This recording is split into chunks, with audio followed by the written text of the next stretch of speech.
So what is a deacon? A deacon, everybody say biblically. Biblically, a deacon is called to serve and wait on the body as described in the book of Acts. A deacon, by definition, is a servant. They are wonderful to have. Wonderful to have. A deacon is a servant, and they are to attend to the needs of the body, serve as willing servants, similar to that of the ministry of helps. The only difference is a lot of times the ministry of helps, people just do it without being asked. Deacons are generally appointed, but we're all servants. Let those who want to become great among you become your servant. Deacons literally mean servants. They have specific scripture requirements necessary to be qualified to serve. Most all churches appoint deacons differently. Some are appointed by the people, democracy. Some are appointed by church leaders, theocracy. Now, I said all that so that I could get to this. I ruffled a few feathers whenever I was talking about the fivefold ministry a couple weeks ago, whenever I said to you that people who are not in churches are not pastors. And so I ruffled a few feathers. You're welcome. I do not apologize at all because I was 100% right in what I said.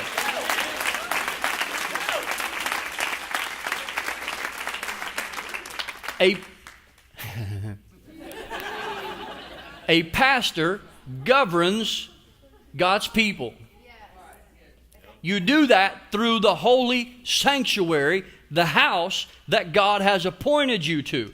The reason it needs to be a house is because there is a candlestick, in which I don't have time to preach this to you, but when you go into the book of Revelation, you understand that this is more than just a box. This is the house of God, okay?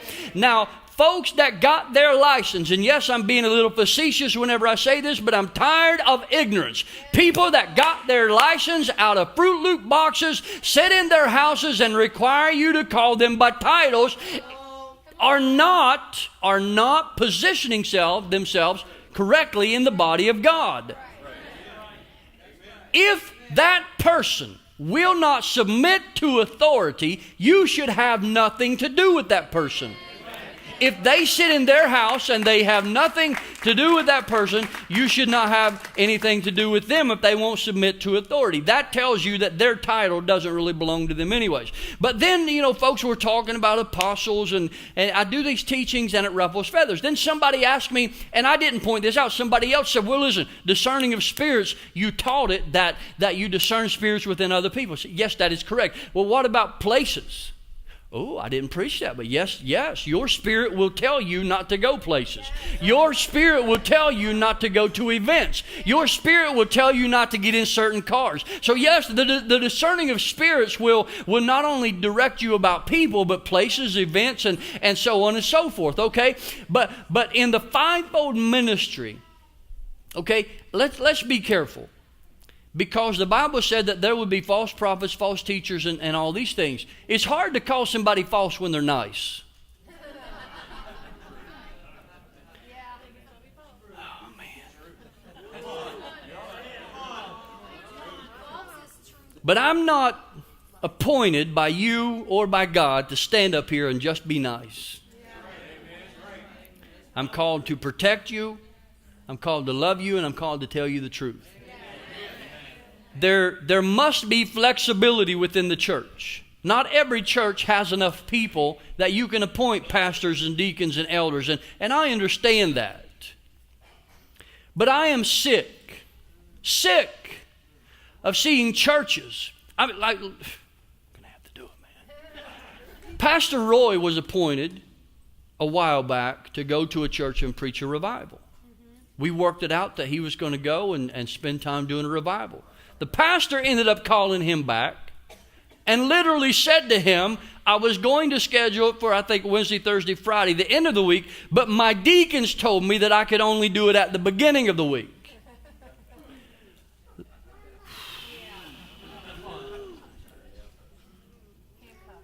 That, my friends, is when church is messed up backwards, and then they wonder why they can't grow. It's because you've got ignorance governing your church. You do not govern from the bottom up. You govern from the top down, okay? It breaks my heart. It breaks my heart that churches all over America, that pastors are tormented. I mean, tormented, refusing to pastor because you've got... See, it's rising up, and I want to say words I shouldn't say. You've got people in a church that want to govern when they have no business governing. You've got people, well, I've been here since 1875 and you'll do it my way. Listen, it is because of you that the church is failing. It is because of you that your church can't grow. Because until you allow a pastor to govern, you will not grow because you do not have the blessing of God. Deacons do not govern a church. And deacons do not tell the pastor, you can't have a revival Wednesday through Friday. My kid's playing soccer on that night. You got to do it Monday through Wednesday or we won't approve it. When your deacon tells you that it's got to be approved, you as a pastor, look at me, resign and find you a church like Covenant that'll let you minister the way you need to minister.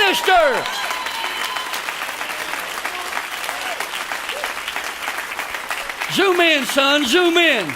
Don't waste your time trying to lead hard-necked people that refuse to be led. Resign now and find you a good group of people that'll let you preach the gospel the way that it needs to be preached.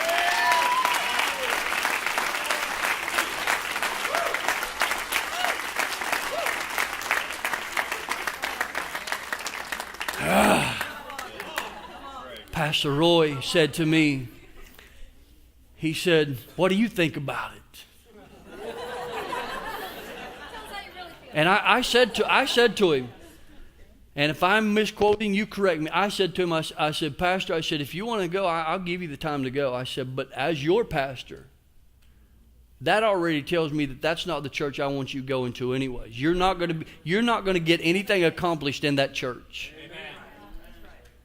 That's why you should not accept every invitation you get to go preach places, sing places, minister in places. That's why you shouldn't sit in every church. Let me say this to you. I don't know. I am totally messed up right now. The first Sunday that I was appointed pastor of this church, those of you that were here will remember this. On one Sunday, September 11th, 2011, you voted me in as the lead senior pastor of your church. What an honor that was. On the following Sunday, I stood up on this pulpit, this podium, and the very first thing I said was, I resign as head of the church. And everybody's eyes got real big. It's like, dude, you've been in this job for 6 days. Man, it must be bad when you quit after 6 days, okay? And I told him I resign as the head of the church, and I paused and I said, I will be your pastor, but I will not be the head. That job belongs to Jesus Christ, okay? And Jesus Christ is the head. I'll be your pastor, but we must establish ministries and callings to where it builds the body up. We are not looking for dictators. We are not looking for people to put a thumb down on people and press upon them and hold them down. Listen, there is a biblical qualification. The book, Biblical Headship, there's 1,000 books written as to how the government is supposed to be set up in the church. Now, I get flexibility says that not every church has the ability to have all of these positions. I get that. But just because you were elected deacon back in 1938 does not mean that you get to tell me how I should do my job. That is not how it works. Now, let me say this to you. I'm trying to hurry. Now, in this church, our deacons do tell me, because I have nothing to do with finances. They do govern, so if I want to do anything financially, it has to go through them. Yes. But that's what they're elected to do. Yes. But they're also elected to serve the people. Yes. Okay? But apostles, prophets, teachers, evangelists, pastors, church, we may not have all the positions we need in every church, but we still don't have to be ignorant about it. If you go into a church and they don't have all the positions available and the church has got 6 deacons and 1 pastor, that's fine. But if you're going to call yourself a deacon, walk in the role of a deacon. Serve somebody, honey. Serve somebody. 6 of you. Because a lot of times in a lot of smaller churches, everybody, I'm a deacon, man. I want to be called. Because that gives them power and authority. Sit down and understand what the Scripture tells you. Go into the book of Acts, and you want to be a deacon, that's great. But understand that deacons served the tables, and they served the people, and they took care of the people while the overseers were out doing the ministry. That's what a deacon was supposed to be. And then you've got bishops and elders and pastors. There are a lot of churches that just intertwine those. You've got bishops, pastors, elders, and so on and so forth. And the Bible does call elders and bishops overseers. A pastor is a shepherd, an overseer. So I don't have a problem if you intertwine those. And are they called senior pastors, lead pastors, or just pastors? Come on. It's up to the church how they want to do that.